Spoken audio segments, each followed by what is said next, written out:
Praise the lord. మన రక్షకుడు విమోచకుడు యేసయ్య శక్తి కలిగిన నామమున ఈ రోజున దేవుని వాక్య ధ్యానమునకు ప్రతి ఒక్కరికి మన యేసయ్య పేరిట వందనాలు. ఈరోజు వాక్యంలోనికి వెళ్లే ముందు మీకున్న ప్రార్థన అవసరతలని తెలియజేసినట్లయితే మీ గురించి ప్రార్థన చేయటం జరుగుతుంది. అలాగనే దేవుడు మిమ్మల్ని దీవించినట్లయితే మీ కానుకలు గూగుల్ పే నంబర్కి పంపించవచ్చు. దేవుడు మిమ్మల్ని బహుగా దీవించును గాక. ఈరోజు వాక్యం చెప్పుకునే ముందు వాక్యం అర్థం కావటానికి ఒక చిన్న స్టోరీ చెప్పుకుందాం. ఏంటంటే బస్సు డ్రైవరు, ఆ బస్సులో ఉన్నటువంటి ప్రయాణికులు. ఇందులో మనము బస్సు డ్రైవర్ అనుకుంటే ప్యాసింజర్స్ ఏమో దేవుడు మనకు చేసినటువంటి వాగ్దానాలు, దేవుడు మనకు ఇస్తానని చెప్పినటువంటి ఆయన రాజ్యము, పరలోక రాజ్యం. ఇక ఇవన్నీ ప్యాసింజర్స్ అని అనుకుందాం. వాక్యం అర్థం కావటానికి ఈ చిన్న ఎగ్జాంపుల్ చెప్తా ఉన్నా. ఇక ప్యాసింజర్స్ ఏమో ఏ చీకు చింత లేకుండా ఆడతా పాడతా సీట్లో కూర్చొని బయట ఉన్నటువంటి ఆ అట్మాస్ఫియర్, ఆ వాతావరణాన్ని చూస్తా సంతోషిస్తూ ఉంటారు. ఆ డ్రైవర్ కనుక ఒకసారి అట్లా చూసిండే అనుకోండి, అంటే మనము ఒకసారి అట్లా చూసినవే అనుకోండి, పటాక్ అవుతుంది. అంతా జీవితం తల్లకిందులవుతుంది. మన జీవితం తల్లకిందులవుతుంది. ఈరోజు మన ప్రభు మనకు చేస్తూ ఉన్న వాగ్దానం ఏంటంటే,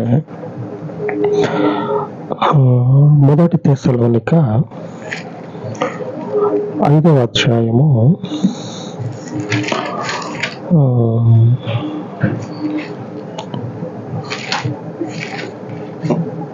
5వ అధ్యాయంలో 8వ వచనం, మనము పగటి వారమై ఉన్నాము గనుక మత్తులమై ఉండక విశ్వాస ప్రేమలను కవచము, విశ్వాసము ప్రేమ అనేటువంటి కవచము, రక్షణ నిరీక్షణను శిరస్త్రాణమును ధరించుకుందాము. ఈ వచనంలో ఈరోజు దేవుడు మనకు చేసినటువంటి వాగ్దానము, ఈ రోజున వాక్య ధ్యానము, విశ్వాస ప్రేమలను కవచము, రక్షణ నిరీక్షణను శిరస్త్రాణమును ధరించుకుందాము. ఒకసారి అటు చూసినామంటే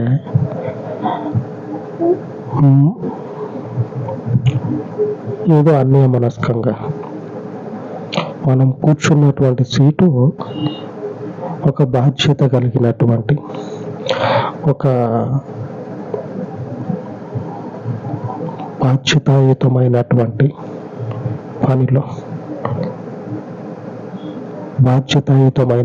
పనిలో ఆ సీట్లో మనం కూర్చున్నది ఏదో వాతావరణాన్ని, ఆ పక్కన ఉన్నటువంటి అయ్యతోటో అమ్మతోటో పోసుకోలు ముచ్చట్లు అంటారు కదా, అటువంటి ముచ్చట్లు చెప్పుకునేటువంటి సీటు కాదు. ప్రయాణికులం కాదు మనం. ఆ ప్రయాణికులని గమ్యస్థానము చేర్చేటువంటి ఒక బాధ్యతాయుతమైనటువంటి సీట్లో కూర్చొని అటువైపే మన గురి ఉండాలి. అటువైపే మన యొక్క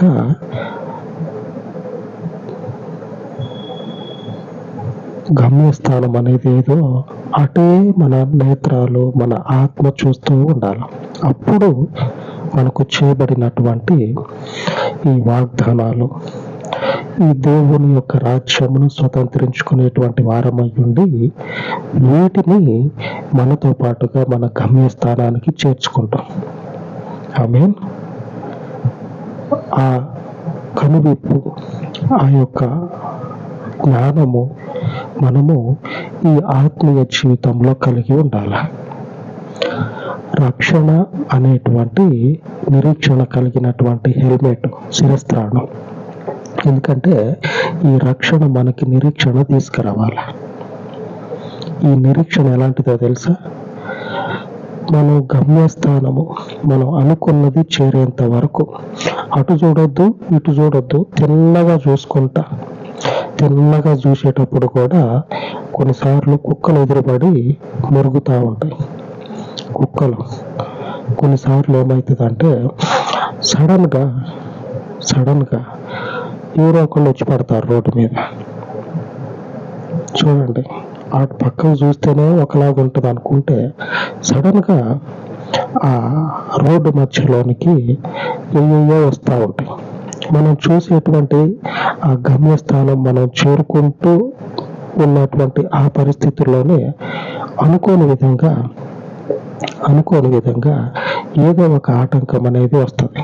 ఎందుకంటే మనము ఆ గమ్యస్థానము చేరొద్దు అనే విధంగా. అయితే వాటిని ఛేదించాలి.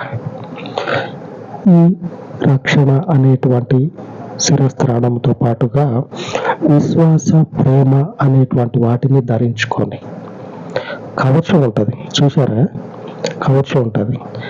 ఆ దేహానికి కవచాన్ని పెట్టుకుంటారు, చూసే ఉంటారు. విశ్వాస, ప్రేమలు అనేవి మనకి కవచం వలె ఉండాలి. ఆ విశ్వాసము, ప్రేమ, ఎవరి మీద ప్రేమ? పైన ఉన్నటువంటి దేవుని మీద ప్రేమ. ఎంతటి ప్రేమ!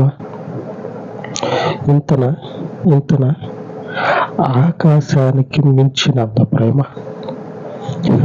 ఇంతెవడికి కావాలా? ఇంతొద్దు.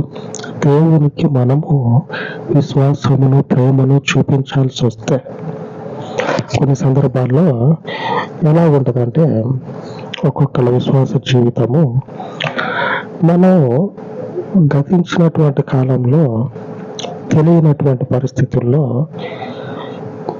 గడిచిపోయినటువంటి కాలము గడిచిపోయింది. దానికి, ఆ కాలానికి, ఆ జీవితానికి ఎన్నైనా ఉండని, అవన్నీ ఆ జీవితానికి చాలు. ఇప్పుడు ఇది ఒక కొత్త జీవితం. ఈ జీవితానికి లేదు దేవునికి ఇంత విశ్వాసము, ఇంత ప్రేమను చూపించొద్దు. ఆకాశముకు మించినటువంటిది మన జీవితానికి కలిగి ఉండాలి. ఆకాశాన్ని తలదన్నేంత విశ్వాసము, ప్రేమ మన జీవితానికి మనము కలిగి ఉండాలి. దేవుడు అంటే అటువంటి విశ్వాసాన్ని కలిగి ఉంటారు. అప్పుడంతా అట్లా అయిపోయింది లేక అది ఎందుకు? ఇప్పుడంటే దేవుని మార్గమందు ఉండి పోరాడుతూ ఉన్నాం కదా. గొప్పగా దేవునికి విశ్వాసాన్ని గొప్పగా చూపియాల. వీటిని మనం ఆయుధాలుగా ధరించి మన గమ్యస్థానం ఏమై ఉన్నదో వాటిని చేరుకోవాలంటే, మనకు దేవుడు చేసినటువంటి వాగ్దానాలను మనము స్వతంత్రించుకోవాలంటే, ఆ స్వతంత్రించుకున్నటువంటి వాగ్దానాలను మనం అనుభవించాలంటే, స్వతంత్రించుకున్నటువంటి వాగ్దానము మన అనుభవంలోనికి రావాలా. మనం అనుభవించి నెమ్మది కలిగి ఉండాలా, క్షేమము కలిగి ఉండాలా. కొంతమంది లోకానుసారంగా వృద్ధాప్యంలో ఉన్న వారిని చూడండి. వాళ్ళ ముఖాన్ని చూస్తే ఏదో చికాకు, ఏదో వెలితి కనపడుతుంది. కొంతమంది ముఖాలను చూడండి, నెమ్మదిగా ప్రశాంతంగా ఉంటాయి. అటువంటి వారిలో మొదట అబ్రాహాము ఉంటాడు, తర్వాత దావీదు ఉంటాడు, ఇంకా ఉన్నారనుకోండి. ఈ ఇరువురు ముఖాలు నెమ్మదిగా ప్రశాంతంగా ఉన్నాయి చివరి సమయంలో. అంతకుముందు ఏం జరిగిందంటే, జీవితంలో దేవుని యొక్క వాగ్దానాలన్నీ సంపూర్ణంగా అనుభవించారు. సంపూర్ణంగా దేవుని చేత చేయబడినటువంటి వాగ్దానాలను స్వతంత్రించుకొని వాటిని అనుభవించారు. వారి వృద్ధాప్యంలో వారి గురించి రాయబడినటువంటి మాట ఏంటంటే, వారు మంచి ముదిమిలో అన్నిటినీ అనుభవించి సర్వ సంపదల చేత తోలతూగుచు, సర్వ సంపదల చేత వాళ్ళ జీవితాలు తోలతూగుచు ఉన్న సమయంలో దేవుని యొద్దకు వారు చేరుకున్నారని రాయబడ్డది. దేవుని చెంతకి. అబ్రహాము గురించి అయితే వచనాన్ని చదువుకుందాం. హెబ్రీయులకు రాసిన పత్రిక 6వ అధ్యాయము 15వ వచనం. ఆ మాట నమ్మి అతడు ఓర్పుతో సహించి ఆ వాగ్దాన ఫలము పొందెను. ఏ మాట నమ్మి? విశ్వాస ప్రేమల.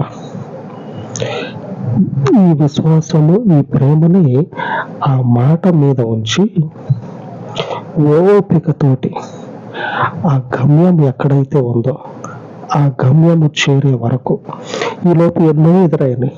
మనుషుని జీవితానికి ఎన్నో ఎదురయ్యేటువంటి ప్రతి ఒక్కదాన్ని కూడా అటు చూడక ఇటు చూడక ఎదురుపడేటువంటి వాటిని తొలగించుకుంటా, కొన్ని సందర్భాల్లో వాటి నుంచి తనను తాను తప్పించుకుంటా ఆ గమ్యస్థానాన్ని చేరండి.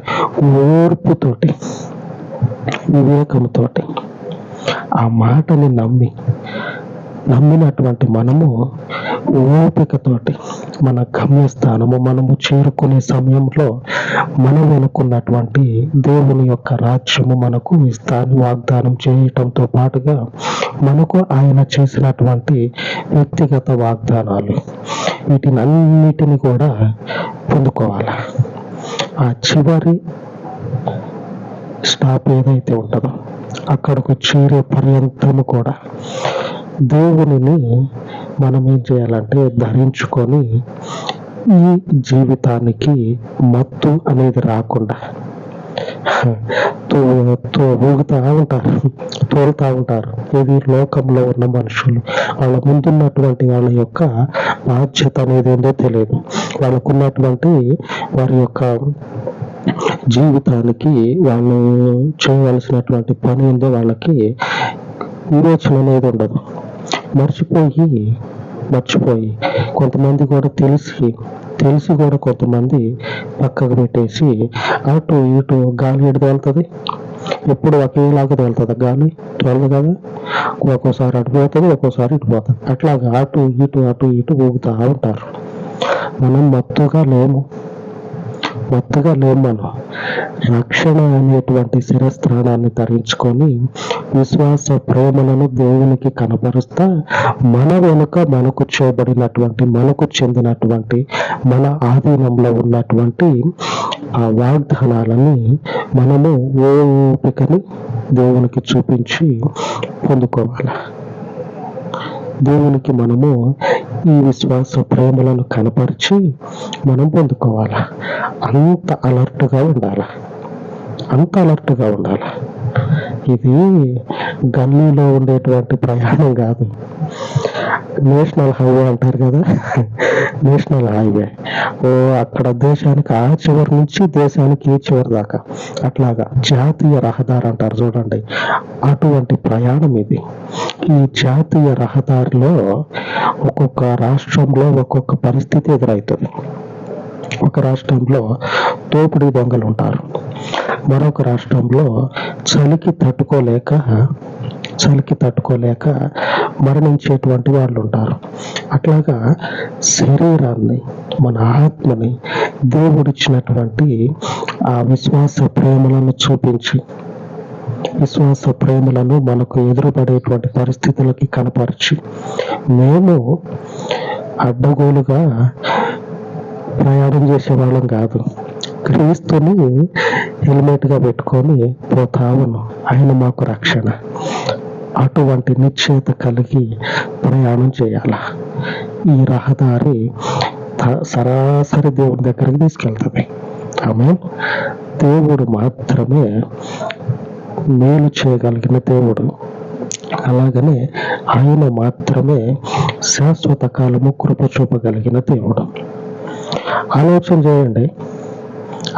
చేస్తే ఇక్కడున్నటువంటి దావీదు, అబ్రహాము, హెబ్రీయుల గ్రంథంలో రాయబడినటువంటి అబ్రహాము, అక్కడ మనం చెప్పుకున్నటువంటి దావీదు, ఇద్దరు కూడా దేవుని యొక్క మేలులు ఏదో ఒకటి కాదు, ఎన్నో పొందుకున్నారు. ఆ పొందుకున్న సమయంలో వాళ్ళ జీవితాలు దేవుని యొక్క క్షేమము చేత 40 సంవత్సరాలు, దావీదు 40 సంవత్సరాలు పరిపాలన చేశాడు. దేవుడు కొద్ది రోజులు, ఇన్ని శ్రమలో ఇంత కష్టం అనుభవించును కదా, ఈ కొద్ది రోజులే ఉండు, తర్వాత వేరే వాళ్ళు వస్తారు అని చెప్పడు. ఎంత శ్రమ అనుభవించుండో దావీదు, అంతకు నిరంతర ఫలము తర్వాత జీవితంలో దావీదు పొందుకొని, ఆ పొందుకున్నటువంటి జీవితాన్ని వారసత్వానికి అప్పచెప్పిండు మళ్ళా. ఆమేన్. దేవునికి మహిమ. దావీదు తర్వాత వచ్చినటువంటి సొలొమోనుకి వారసత్వంగా ఆ పదవి అప్పగించబడ్డది. 40 సంవత్సరాలు రాచరికం చేసిండు దావీదు. ఇంకొక ఆయన ఉన్నాడు. ఈ ప్రయాణంలో వివేచన లేకుండా అడ్డగోలుగా పోతే మధ్యలోనే జీవితం ముగించబడుతుంది అనేటువంటి దానికి ఉదాహరణగా న్యాయాధిపతుల గ్రంథంలో సంసోను కనపడతాడు. దేవుడు కొద్ది కాలమే మనకు అధికారం ఇస్తాడా? ఇచ్చిన మేలు కొద్ది రోజులు అనుభవించండి అని చెప్తాడా? మేలు చేసాడు మనకు దేవుడు, బాగానే ఉంది. కొద్ది రోజులు అనుభవించండి అని చెప్తాడా? చెప్పడు. దీర్ఘకాలం. అది ఎట్లా ఉండాలంటే, మీకు ఆ క్షేమం అనేది శరీరానికి వంట పట్టాల, శరీరానికి పట్టాల. తిన్నది పట్టట్లే అంటారు చూడండి, అట్లాగా ఆ దేవుని మేలు అనేది శరీరానికి పట్టి ఎలాగుండాలంటే, సుఖంలో కూడా మంచి సుఖాన్ని అనుభవించాలి. ఆమేన్. అట్లాగా దేవుడు ఆశీర్వదిస్తాడు. దేవుని యొక్క ఈ మార్గాన్ని అడ్డగోలుగా మార్చుకొని, జీవితాన్ని అడ్డగోలుగా తిప్పుకొని సంసోను మధ్యలోనే కథమైపోయాడు. 20 సంవత్సరాలు న్యాయాధిపతిగా ఉండి మధ్యలోనే సంసోను మరణించాడు శత్రువుల దగ్గర. వివేచన కలిగి మత్తులుగా ఉండక, ఈ మార్గము మనం చేసే ప్రయాణము ఒక గొప్ప ప్రయాణం. దీంట్లో వివేచన కలిగి ఉండాలి, అలర్ట్ ఉండాలి. మనం చెప్పుకున్నాం కదా, బస్సు డ్రైవరు అని, అట్లాగా అలర్ట్ ఉండాలి. ఎప్పటికీ రెడీగా ఉండాలి. అప్పుడు దేవుని యొక్క క్షేమాన్ని, చేయబడిన వాగ్దానాలని పొందుకుంటాం. అలాగా ప్రార్థించుకుందాం. సర్వోన్నతుడా, సర్వశక్తి కలిగినటువంటి పరలోకపు తండ్రి, మీ పరిశుద్ధ పాదముల చెంత మనవి చేసుకొనొచ్చు ఈ ఉదయకాలం మందు తండ్రి, మీ పరిశుద్ధ సన్నిధిలో చేయబడినటువంటి వాగ్దానములు స్వతంత్రించుకునేటువంటి వారముగా ఈ పరిచర్యని నిలబెట్టమని, ఇదిగో తండ్రి, లోకమునందు ఒక ఆలోచన లేని మనుషుని వలె కాక, ఈ లోకంలో బాధ్యత కలిగినటువంటి ఒక గొప్ప విశ్వాసిగా, క్రీస్తు రక్తము చేత కడగబడినటువంటి పరలోకపు పౌరునిగా ప్రతి ఒక్కరిని మీరు జ్ఞాపకము చేసుకొని నిలబెట్టమని, ఈ ఆత్మీయ ప్రయాణంలో తండ్రి, నీవు మాకు చేసినటువంటి వాగ్దానములు మేము పొందినట్లు, మా జీవితంలో ఎదురుపడేటువంటి ప్రతి సమస్యని, లోకపు ప్రతి గలిబిలిని, ఈ పరలోకపు రక్షణ అనేటువంటి శిరస్త్రాణమును, అలాగే విశ్వాస ప్రేమలను కవచముగా ధరించి ఈ లోకపు బలమును ఎదుర్కొనుటకు మాకు సహాయము చేయమని, నీ యందు తండ్రి వివేచన కలిగి నీ మార్గమునందు పరిశుద్ధుడా మెలకువ కలిగి నువ్వు మాకిచ్చినటువంటి శ్రేష్టమైనటువంటి మేలును పొందుకునే జీవితము పొందుకొనుటకు నాకు సహాయమును దయచేయమని ఈ పాదముల యొద్ద ఈ మనవులను ప్రతిష్ఠించి మరొక వారి సహోదరులందరినీ దర్శించి వారి వ్యక్తిగత అవసరాలను తీర్చండి, ఆత్మీయముగా బలపరచండి. ఈ వాక్యములన్నిటినీ కూడా సహోదరులందరికీ ఆశీర్వాదకరముగా మార్చమని ఈ పరిచర్యని తండ్రి దీవించి ఆశీర్వదించమని మీ పాదముల యొద్ద యేసుక్రీస్తు నామమున ప్రార్థించి వేడుకొనుచున్నాను తండ్రి. ఆమేన్, ఆమేన్. మన దేవుడు నిత్యము మనకు తోడై ఉండి మనలను నడిపించును గాక. ఆమేన్, ఆమేన్.